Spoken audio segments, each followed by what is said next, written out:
আসসালামু আলাইকুম friends, welcome back to my channel. তো আজ আমি সামান্য কিছু উপকরণ দিয়ে দোকানের মতো পারফেক্ট গজা তৈরি করে দেখাবো। তো প্রথমেই এখানে আমি 2 কাপ মতো ময়দা নিয়েছি, স্বাদ মতো লবণ আর 1 চিমটি দিলাম বেকিং সোডা। এখানে কিন্তু বেকিং সোডাটা দেবেন, বেকিং পাউডার নয়।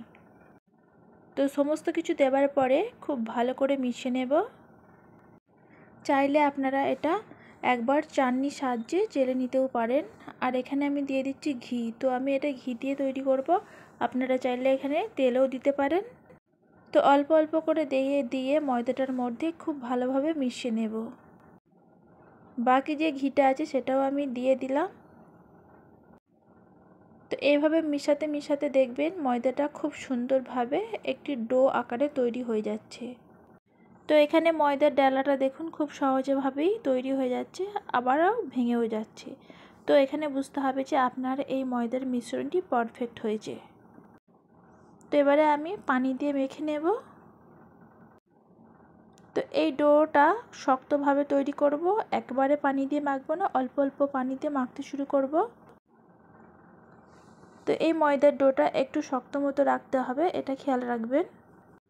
তো আমরা যেরকম রুটি করি বা তার থেকে একটু টাইট রাখবো। তো এখানে দেখুন খুব সুন্দরভাবে ময়দাটা মাখা হয়ে গিয়েছে, সাইডে রেখে দিলাম। তারপরে এখানে আমি চিনি শিরা তৈরি করে নেব। তো এখানে আমি 1 গ্লাস মতো চিনি নিয়েছি আর 1 গ্লাসই পানি দেব সেম গ্লাসে। তো এটাকে আমি আবার চিনি শিরা তৈরি করে নেব। তো তারপরে এখানে দেখুন আটাটা আমি নিয়ে নিয়েছি, আরও একবার ভালো করে 2 হাতে করে দেখুন এভাবে একটু মেখে নিচ্ছি।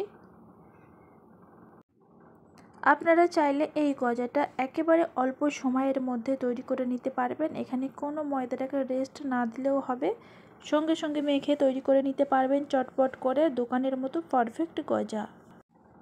তো এখানে আমি রুটির আকারে কেটে নিলাম একটু বড় করে। এবারে দেখুন 4টে ভাগে ভাগ করে নেব। তো আপনারা চাইলে এটা 2 ভাগে করেও আপনারা লেয়ার তৈরি করতে পারেন। 4টে ভাগে করলে ইজি হবে তৈরি করা। তো ছোট বড় হলেও কোনো সমস্যা নেই, হাতে করে টেনে নিলেই হয়ে যাবে।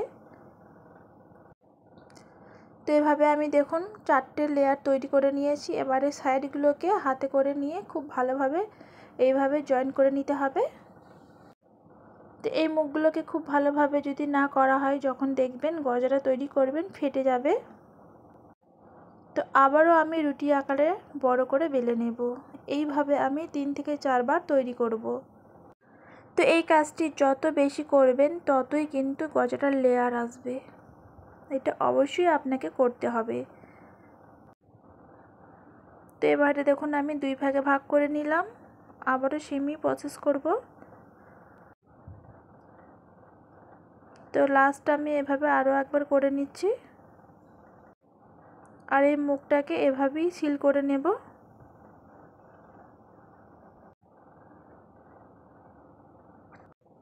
তো এতক্ষণ আমার সাথে থাকার জন্য অসংখ্য ধন্যবাদ। নতুন বন্ধু হয়ে থাকলে প্লিজ সাবস্ক্রাইব, আর ভিডিওটি ভালো লাগলে একটি লাইক করে দেবেন। তো দেখুন আমি এবার একটু লম্বা আকারে বেলে নিচ্ছি।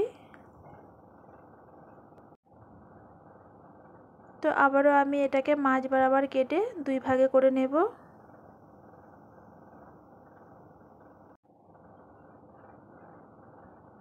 তো এবারে দেখুন এখানে আমি 2টো ভাগে ভাগ করে কেটে নিচ্ছি, আর দেখাইনি।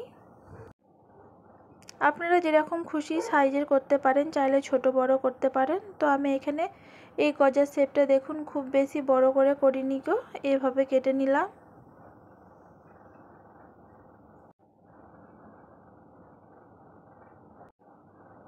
এগুলো কিন্তু অনেক ফুলে যাবে আর অনেকটা বড় হয়ে যাবে।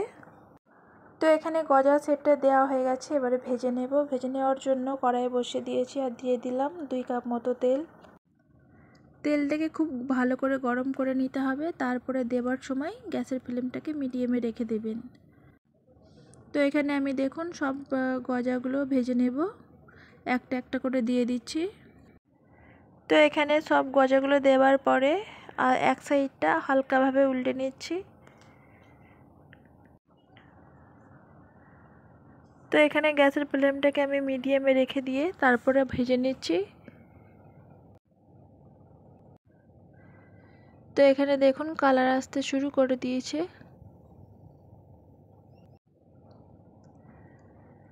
তো এখানে দেখুন গজার লেয়ারগুলো ছাড়তে শুরু করে দিয়েছে। তো এই গজাগুলো এতটাই খাস্তা হয়েছে, আপনারা একবার না বানালে বিশ্বাস করবেন না। 100% গ্যারান্টি দিয়ে বলছি, আপনারা চাইলে একবার এভাবে বানিয়ে নিতে পারেন। তো একদম দোকানের মতো পারফেক্ট তৈরি হবে। তো এখানে দেখুন গজাগুলো ভাজা হয়ে গেছে, তেল থেকে উঠিয়ে নেব। আর কালারটা কতটা সুন্দর এসেছে। তো চিনি শিরাটা একটু মোটা করে তৈরি করবেন, খুব বেশি পাতলা করবেন না। তো এখানে চিনি শিরাটা আমি তৈরি করে নিয়েছি। তো এবারে আমি দিয়ে দিলাম গজাগুলোকে। তো চিনি শিরাটা হালকা গরম অবস্থায় দেবেন, তাহলে দেখবেন খুব সুন্দর গজার মধ্যে চিনি শিরাটা একেবারে ভেতর অবধি ঢুকে যাবে। তো এইটা আধা ঘন্টার জন্য এভাবে রেখে দেব, তারপরে ফিরে আসছি। তো এখানে খুব সুন্দরভাবে গজাগুলো চিনি শিরার সাথে দেখুন মিশিয়ে নিচ্ছি। তো এর কালারটা এতটাই সুন্দর এসেছে, আপনারা তৈরি করলেই বুঝতে পারবেন। তো এখানে দেখুন আধা ঘন্টা পরে গজাগুলোর মধ্যে একটুও কিন্তু চিনি শিরা লেগে নেই, একেবারে টেনে নিয়েছে। তো এবারে আমি একটি প্লেটের মধ্যে তুলে নিচ্ছি আর একটা ভেঙে দেখাবো।